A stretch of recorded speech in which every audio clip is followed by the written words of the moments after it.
Bonjour, aujourd'hui je vais vous présenter un petit modèle. Il est imparfait comme tous les modèles de prévision pour les actions, mais c'est un modèle qui est à la mode et on voit fleurir actuellement aux États-Unis des déclarations sur l'arrivée d'un marché baissier sur les actions. Et il ne serait pas étonnant que cette analyse de ce modèle soit sous-jacente à ces prévisions assez négatives. Alors en fait, c'est un modèle qui utilise la courbe des taux, le différentiel entre le taux à 10 ans et le taux à 2 ans. Et comme on en a parlé il y a beaucoup en 2019, en août 2019, quand on a fait l'inversion, généralement en fait chaque inversion depuis 60 ans ou 70 ans signale l'arrivée d'une récession économique et donc tout le monde dit on a eu une inversion en août-septembre 2019 et puis avec le Covid on a une inversion, ça a encore marché. Alors oui, c'est souvent utilisé de cette manière, mais une autre manière de faire, d'utiliser ce spread de taux. Ça consiste en fait à regarder deux choses. Le premier, c'est de prendre la date à partir de laquelle il y a eu une inversion des taux et ensuite de rajouter, alors analyser sur les données du passé, une durée de 15 mois.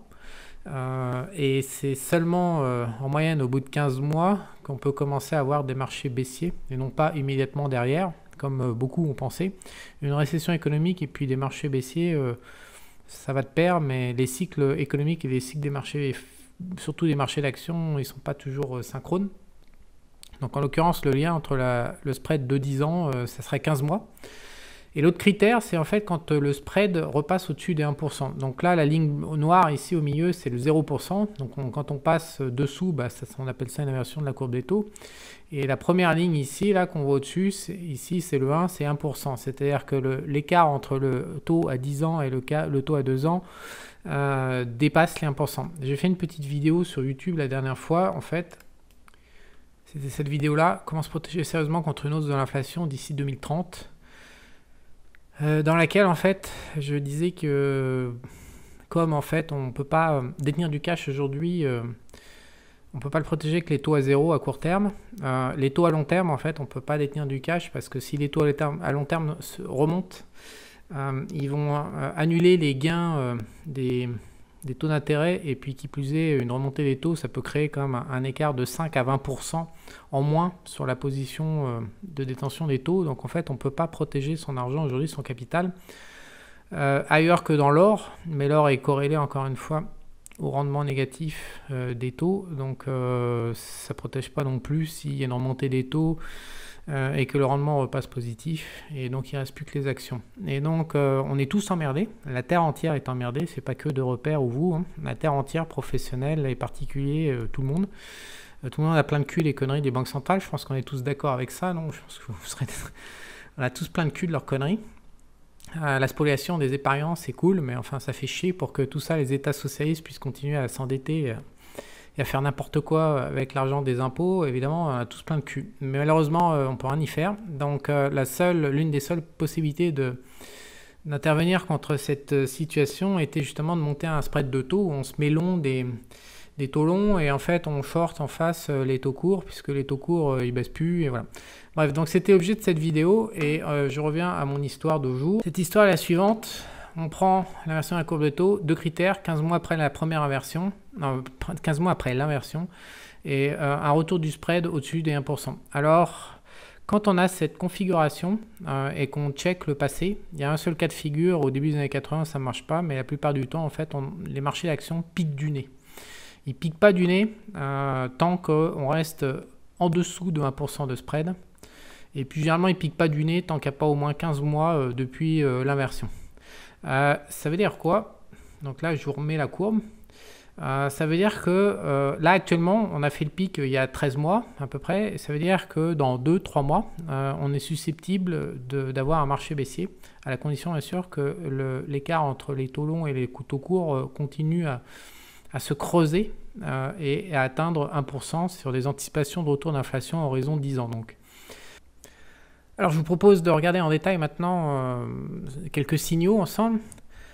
Moi je suis toujours très dérangé, honnêtement je vais vous faire une confidence. Je regarde souvent des contenus sur les stratégies d'investissement, c'est un peu mon dada depuis 25 ans. Je suis toujours très dérangé par la bêtise de ceux qui en présentent, qui nous montrent des signaux qui marchent. Et sur le même graphique, on peut voir exactement le même setup de signaux, mais ça marche pas. Et là, le gars passe ça sous silence. Donc, c'est de la malhonnêteté pure. Donc, c'est sympa la malhonnêteté pour le show YouTube, mais quand on est position et que ça part en couille, c'est beaucoup moins sympa. Donc, on va regarder en détail les cas de figure qui ne marchent pas, justement. Je trouve ça plus intéressant que plutôt étudier et prouver que la stratégie elle marche. On va regarder quand est-ce que ça a foiré. Donc, il y en a plusieurs qui ont foiré au cours des 40 dernières années. Alors, le premier, c'est au début des années 80. On était en hyperinflation. Souvenez-vous, Paul Volcker et tout ça, péter la gueule à l'inflation avec des super taux. En fait, on était taux d'intérêt négatifs. Ils n'ont pas arrêté de les monter pour aller chasser l'inflation et la faire retomber. Donc, on a une inversion donc en 1980. Ici, là, on la voit, paf, on est bien largement en dessous de 0. Et puis, on remonte et on passe au-dessus des 1% avant de retomber. Alors, ce signal-là, il va fonctionner sur les marchés. J'ai préparé d'ailleurs le graphique pour que vous puissiez voir. Il est là, le SP500. Voilà, donc on est à 140. Un an et demi plus tard, on est à 109. Donc, on fait 30% sur un an et demi de baisse.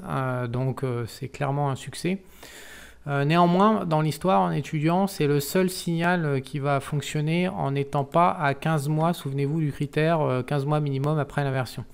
La plupart des signaux, en fait, il faut attendre 15 mois avant que les marchés baissiers s'enclenchent et non pas immédiat comme là, puisqu'il s'écoule en fait que quelques mois.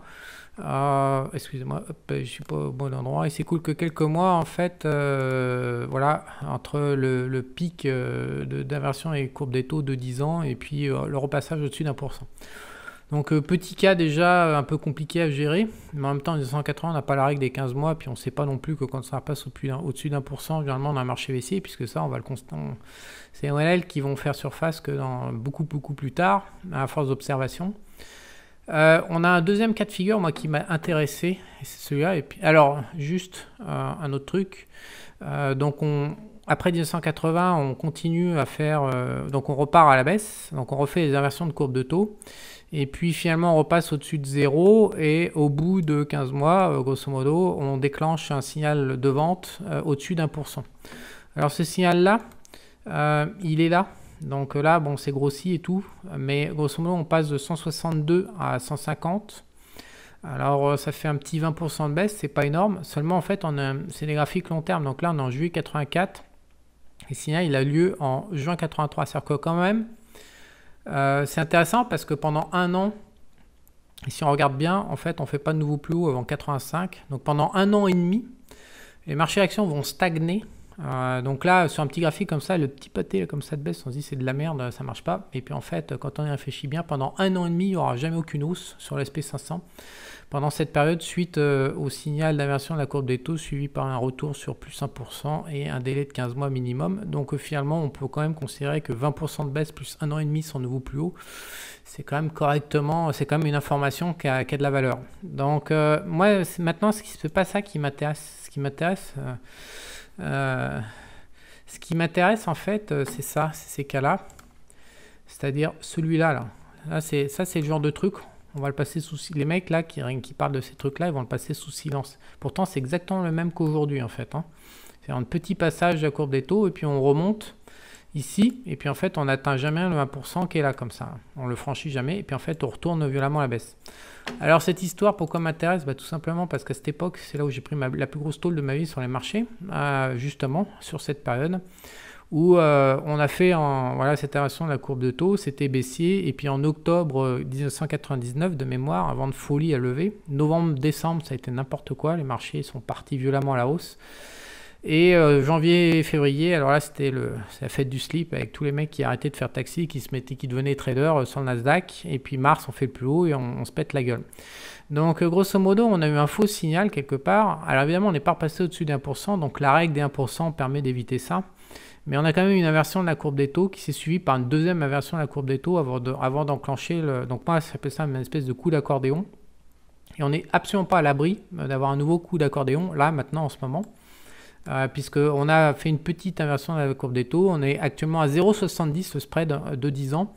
Donc il reste 0,30. Au mois dernier, on a fait 0,10. Le spread a progressé de 0,10. C'est pour ça que j'ai fait ma vidéo, je ne sais plus, il y a 2 semaines. Ça continue de progresser de semaine en semaine, tranquillou bilou. Donc 0,10, il faut 2-3 mois pour faire 0,30, un écart de 0,30 et arriver à plus 1% d'écart.